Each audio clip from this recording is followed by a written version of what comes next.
Si è appena concluso oggi al Ferraris il dibattito sulle donne e la scienza. È stato un importantissimo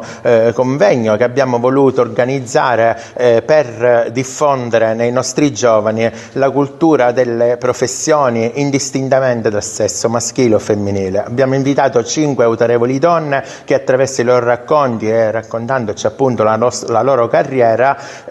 hanno chiaramente testimoniato la validità pure della donna in ambiti poco consueti ancora considerati come quelli delle scienze e delle tecniche.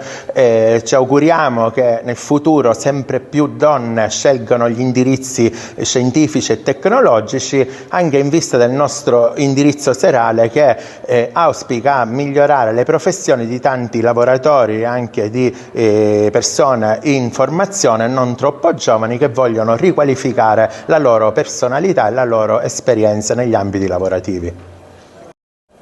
Sono la professoressa Lombardo, insegno all'interno dell'Istituto Discipline Letterarie. Nella giornata di oggi abbiamo pensato col dirigente di realizzare questo momento di riflessione legato al dibattito tra donna e scienza, proprio perché riteniamo che sia fondamentale dare ai ragazzi tutti gli strumenti necessari per poter ragionare sul tema delle scelte anche di natura lavorativa e soprattutto consentire loro anche di appassionarsi molto allo studio. Tutto questo rientra all'interno di quelle che sono le ultime normative che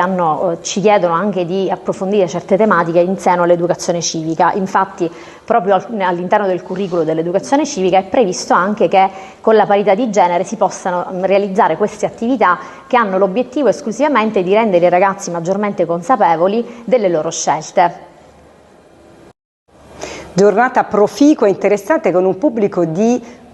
utenti, nello specifico alunni di questa scuola, per cui ringrazio anche il dirigente e la dottoressa Valentina Lombardo, attentissimi ad un tema che è appunto donne e scienze. Questo tema è stato trattato da me, che sono l'avvocato Cassella, e da 5 speciali donne che si sono distinte anche nei loro rispettivi ambiti di competenza. Per me è una giornata molto importante perché sono io titolare di un progetto che si chiama I Love You, che è un progetto da me creato che ha quale scopo quello di supportare e sostenere l'utente che si rivolge all'avvocato in maniera multidisciplinare, ovvero sia non solo da un punto di vista legale, ma anche da un punto di vista ingegneristico, da un punto di vista medico, da un punto di vista economico, anche da un punto di vista psicologico. Per cui ringrazio tutte le relatrici con le quali c'è stata una sinergia e viva la solidarietà tra le donne.